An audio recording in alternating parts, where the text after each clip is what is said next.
Matt Walsh is a moderately intelligent Christian spokesperson who is a solid speaker and generally respectful representative of his community, but I think there is a major underlying issue with his attitude towards the world that a lot of people on his side of politics and Christianity struggle to identify. The best way to quickly define the issue with Matt is that he has allowed himself to become a conservative Republican first and a Christian second. I think this has always been an issue in churches across the world, religions across the world, really. But I think we're seeing a massive increase in this attitude within the United States because of how far left our politics have swung, which has left Christians in a very bitter state. It is very hard for people in general to place their cultural social identity second to their religious identity. And if you ask any Christian which identity is most important to them, they will obviously say that their God is far more important to them than their political ideology. But the reality is that no religious people group has ever been able to fully separate itself from their regional political and social ideology. I don't know if I just made that word up. I probably did, but I like it anyways, and I think identiology actually better describes the issue better than just ideology. So take a look at this picture from Matt's comment section. This is a perfect representation of Matt's problem, and even his followers recognize it. If you can't see the picture well, another YouTuber humorously asked if Matt was actually smiling in a recent video he put out. Lots of people laughed and responded to that comment because it is very rare to see Matt in a joyful state, which tells you a lot about Matt as a person and his brand of Christianity. Galatians chapter 5 states that you can identify Christians by the fruit they produce, and the fruits of the Spirit are love, joy, peace, patience, kindness, goodness, faithfulness, gentleness, and self-control. And of those fruits, Matt appears to be mostly exclusively concerned with faithfulness and self-control. Almost nothing about his demeanor and presentation demonstrates a deep concern for those other values. I think he indirectly demonstrates some appreciation for peace and patience, but that is more of a result of his desire to present himself as disciplined and self controlled. And the sad thing about that is that I think most Christians would agree with me when I say that love is by far the most important of all of those fruits expressed in the Bible. Even the Bible says that, there's two basic commandments: love your Lord your God and love your neighbor as yourself. We are clearly no longer dealing with the same Christian culture of the 90s when Christians were heavily focused on missions work, outreach, focusing on trying to show the world and their country their passion for the love of Jesus, which is clearly the most important of the Christian fruits. And now that our culture has become so secular, Christians like Matt Walsh have receded from it, and they are failing to meet the intent of the Great Commission and have instead withdrawn from culture to simply protect their families, what they already have, both in terms of their values and their wealth. You can tell from talking to them that they have the tendency to weave the values of republicanism, capitalism, and Christianity together all at the same time. There are even some Christians now who have attempted to create a Bible that is fused with with the Constitution, which for them is clearly sacrilegious. My description of what Matt is getting wrong is going to be a little long because in order for you to understand why his perspective is wrong, I think you need to some extent have experience with positive Christian culture, which is not as common as it should be. I did have the good fortune of being raised in a church that I consider to be a positive environment growing up, but I also know what it looks like to be raised in an unhealthy fire and brimstone type of church as well, because I've been to several denominations, churches throughout my life on numerous occasions. So let's start with what a good Christian culture looks like. A good church is led by people who are deeply concerned with the well being of other people. Good pastors are deeply empathetic people who do not come off as hardened disciplinarians. These pastors are not simply collecting paychecks from their church income. Their life passion is clearly to serve rather than to reap income from their church services. Good church members have a passion for serving their community and relieving suffering. Highly effective representatives of Jesus are both deeply humble and deeply vulnerable. They can handle being criticized without quickly retorting. They're not focused on out-debating people. They understand that even when they are under attack, that it is more important for them to demonstrate the value of Jesus than it is to simply defend their beliefs and their ego. They are not deeply concerned with their either feminine or masculine identity because they know that their God is first and foremost concerned with moral attitudes and behaviors that don't necessarily favor either sex. It focuses on being more like Jesus and less on what it means to be a good man. When they teach their children or their other children about God, they do not simply focus on what behaviors are immoral or the fear of sin. Instead, they try to make sure to explain how the laws of Christianity help people. Their teachings are focused more on creating positive outcomes than simply avoiding negative outcomes. So now that we have an idea of what I mean when I talk about positive Christianity, let's talk about negative Christianity in relation to Matt Walsh. So Matt Walsh is a Catholic, and Catholics have an awkward place in Christianity at the moment because of the way their church is structured, and their ideology obviously segregates them from group participation in Christianity to some extent.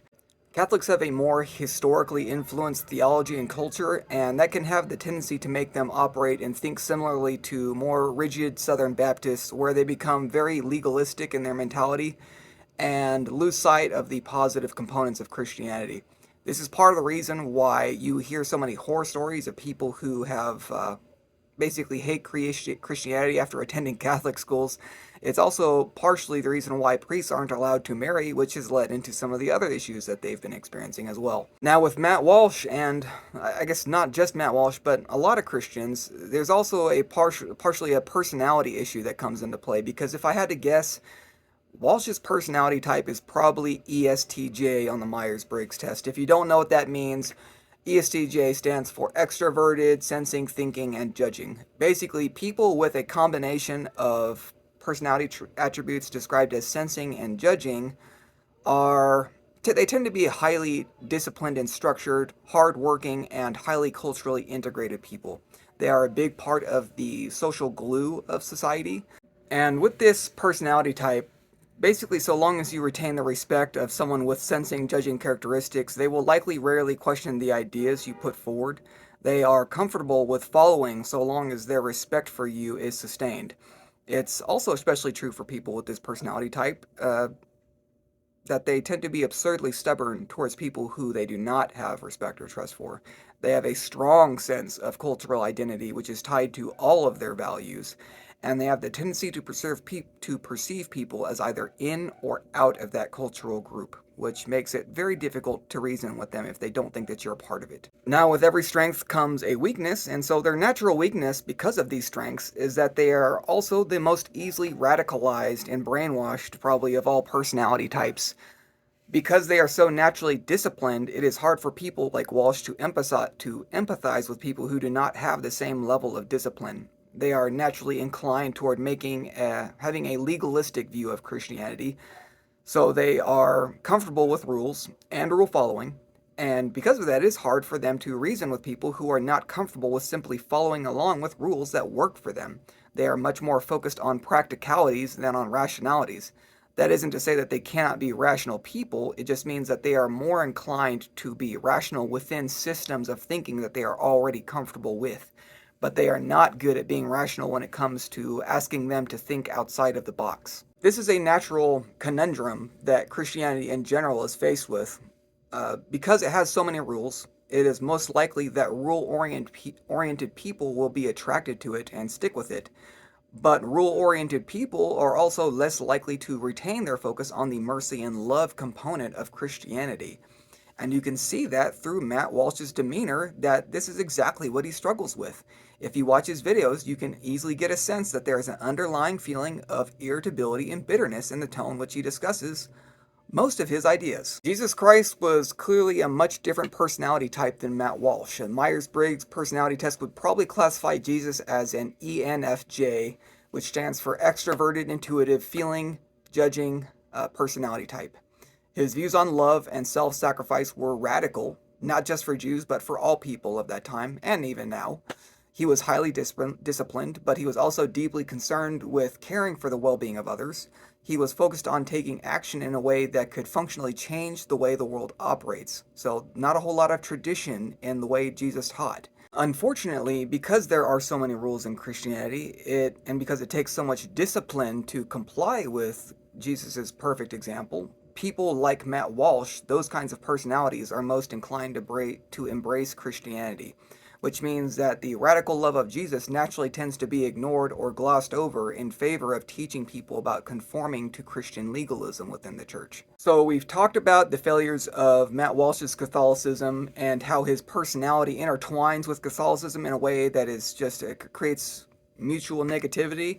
So now we're going to move on to talk about how republicanism further interacts with these issues to create an even more callous rendition of Christianity.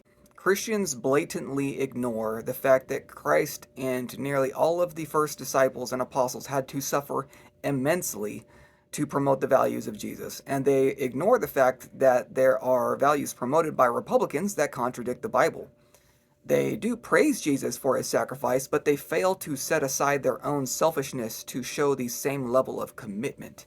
It's completely natural, or I should say, it's completely unnatural for humans to sacrifice the way that Jesus did, and Christians know this. So instead of seriously sacrificing, they create cognitive dissonance that allows them to go about living their lives as they wish, and they ignore the Great Commission and Christ's call for sacrifice.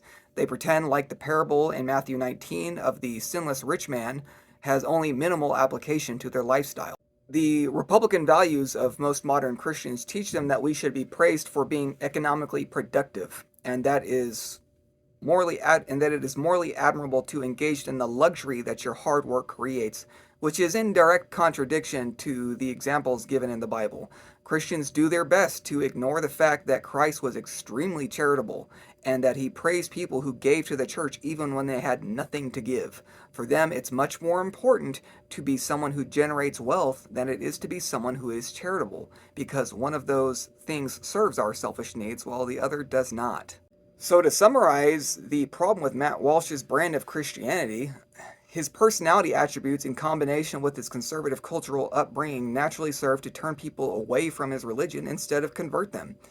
He's capable of making reasonable points about the shortcomings of other belief systems, but he fails to see how his own presentation of Christianity leaves little to be desired.